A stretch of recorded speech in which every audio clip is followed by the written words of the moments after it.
আসসালামু আলাইকুম রহমতুল্লাহি ওয়া বারাকাতুহু। সম্মানিত শিক্ষার্থী, আজকে আমি চাকরি প্রত্যাশীদের জন্য খুব গুরুত্বপূর্ণ একটি টপিক নিয়ে হাজির হয়েছি।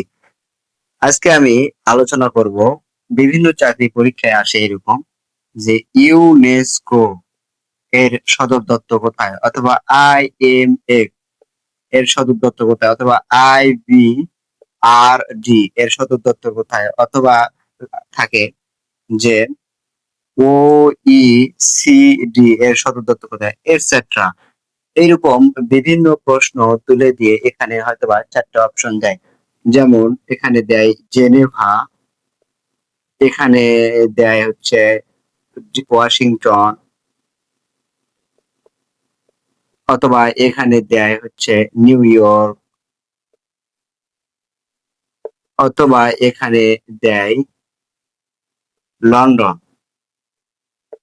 সুতরাং বিভিন্ন প্রশ্নে বিভিন্ন আঙ্গিকে শিক্ষার্থী থেকে কনফিউশন করে। আসলে শিক্ষার্থীরা বুঝতে পারে না কোন প্রশ্নটা সঠিক। আজকে আমি এগুলো নিয়ে খুব সুন্দরভাবে 5টা টপিক নিয়ে আলোচনা করব ইনশাআল্লাহ।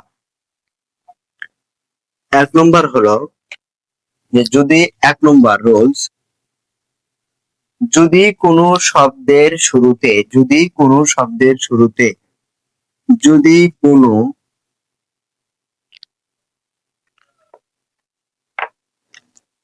1 নম্বর রুলস হলো যদি কোনো শব্দের শুরুতে যদি কোনো শব্দের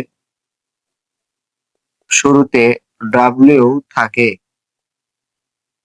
এবং শেষে এবং শেষে ও থাকে, তাহলে এর সদর দপ্তর হচ্ছে জেনেভা। জেনেভা কোন দেশের রাজধানী? সুইজারল্যান্ড। প্রশ্ন হলো যে যদি কোনো শব্দের শুরুতে ডাব্লিউ থাকে এবং শেষে ও থাকে, তাহলে এর সদর দপ্তর হবে সুইজারল্যান্ডের রাজধানী জেনেভায়। যেমন কয়েকটি গুরুত্বপূর্ণ, যেমন WHO, যেমন WHO এর পুনরূপ হচ্ছে ওয়ার্ল্ড হেলথ অর্গানাইজেশন। প্রশ্ন আসতে পারে যে WHO এর সদর দপ্তর কোথায়, তাহলে এদের শব্দের শুরুতে ডাব্লিউ এবং শব্দের শেষে ও, এতে থেকে আমরা বুঝতে পারবো যে এর সদর দপ্তর হচ্ছে জেনেভা। যেমন এরকম আরো শব্দ আছে WHO, WTO, এরকম আরো আছে WMO। প্রত্যেকটাই কিন্তু এই রুলস কে ফলো করেছে, এগুলো হচ্ছে জেনেভা। সুতরাং এটসেট্রা এরকম আরো শব্দ থাকতে পারে। 2 নম্বর রুলস হলো যদি কোনো শব্দের শুরুতে আই থাকে এবং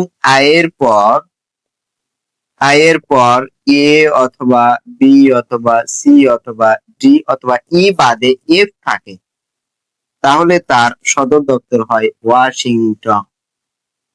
ওয়াশিংটন ওয়াশিংটন ওয়াশিংটন তাহলে এর সদর দপ্তর হবে ওয়াশিংটন। যদি কোনো শব্দের শুরুতে আই থাকে এবং আই এর পর এ বি সি ডি অথবা ই বাদ দিয়ে এফ থাকে, তাহলে এর সদর দপ্তর হবে ওয়াশিংটন। যেমন IBRD, IBRD এর সদর দপ্তর কোথায়? এই যে শব্দের শুরুতে আই এবং আই এর পর একটা বি, এই যে বি, এই বি নিয়েছে। সুতরাং এই 2 নম্বর রুলসে এর সদর দপ্তর হচ্ছে ওয়াশিংটন। এরকম আরো শব্দ আছে, যেমন আই আই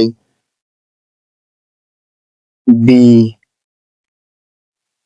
IRD, IRD, তারপর ITK, এটসেট্রা। এরকম আরো শব্দ থাকতে পারে। সুতরাং আমাদের প্রশ্ন হলো যে শব্দের শুরুতে যদি আই থাকে এবং আই এর পর এ বি সি ডি অথবা এফ যে কোনো একটি শব্দ থাকে, তাহলে এর সদর দপ্তর হচ্ছে ওয়াশিংটন। রুলস নম্বর 3, যদি কোনো শব্দের শুরুতে ইউএন থাকে এবং ইউএন এর পর ই অথবা এফ থাকে, তাহলে এর সদর দপ্তর হবে নিউ ইয়র্ক। New York. যদি কোনো শব্দের প্রথমে ইউএন থাকে এবং ইউএন এর পরে ই অথবা এফ থাকে, তাহলে এর সদর দপ্তর হবে নিউ ইয়র্ক। যেমন ইউনেস্কো, ইউনেস্কো, এর সদর দপ্তর হচ্ছে নিউ ইয়র্ক। তারপর ও ই ইউ যেমন যেমন যেমন হচ্ছে UNICEF, UNICEF, U N I C E F, UNICEF. এই যে শব্দের শুরুতে ইউএন, শব্দের শুরুতে আছে ইউএন, সুতরাং এর শব্দ হচ্ছে নিউ ইয়র্ক। অথবা থাকতে পারে U N I F E M, অথবা থাকতে পারে U N F P A P M, F P M. আমরা দেখতে পাচ্ছি যে প্রত্যেকটা বাক্যের শব্দের শুরুতে ইউএন আছে। আর ইউএন এর পর যদি ইউ অথবা এফ কথাটা যুক্ত থাকে অথবা নাও থাকে, ইউএন আছে, তাহলে সেটার সদর দপ্তর হবে নিউ ইয়র্ক। নাম্বার 4, এডুকেশনাল অথবা ইকোনমিক্যাল থাকলে সদর দপ্তর হবে প্যারিসে, অর্থাৎ ফ্রান্সের রাজধানী প্যারিসে। ইকোনমিক্যাল এবং এডুকেশনাল থাকলে এর সদর দপ্তর হবে প্যারিসে। যেমন ইউনেস্কো, ইউনেস্কো, অথবা ও ই OECD। নাম্বার 5, 5 নম্বর হলো, 5 নম্বরটা একটু উপরে লিখি। 5 নম্বরটা হলো যদি I am common, I am common, এর সদর দপ্তর হচ্ছে লন্ডন।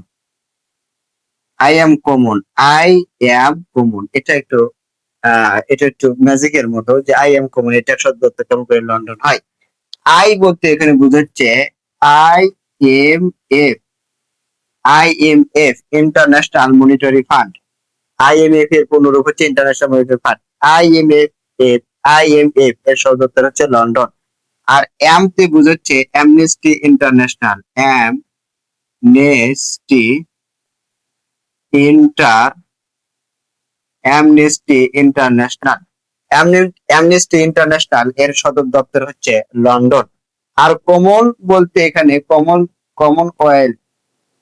কমনওয়েলথের যে সকল সংস্থা আছে সব সংস্থার সদর দপ্তর হচ্ছে লন্ডনে। সুতরাং আমরা একটু শেষবার একটু ট্রাই করি, সেটা হচ্ছে যদি কোনো শব্দের শুরুতে ডাব্লিউ থাকে এবং শব্দের শেষে ও থাকে, তাহলে নিঃসন্দেহে এর সদর দপ্তর হচ্ছে জেনেভা, সুইজারল্যান্ডের রাজধানী। যেমন WHO, ওয়ার্ল্ড হেলথ অর্গানাইজেশন, শব্দের শুরুতে ডাব্লিউ আছে এবং শব্দের শেষে ও আছে, সুতরাং এর সদর দপ্তর হচ্ছে জেনেভা। 2 নম্বর রুলস হলো যদি কোনো শব্দের শুরুতে আই থাকে এবং আই এর পর ABCDE বাদে এস থাকে, এই এই 1 2 3 5টি ওয়ার্ড যদি থাকে, তাহলে এর সদর দপ্তর হয় ওয়াশিংটন। যেমন IBRD, শব্দের শুরুতে আই আছে এবং আই এর পর বি, সুতরাং 2 নম্বর রুলস অনুযায়ী এটা সঠিক, এর সদর দপ্তর হচ্ছে ওয়াশিংটন।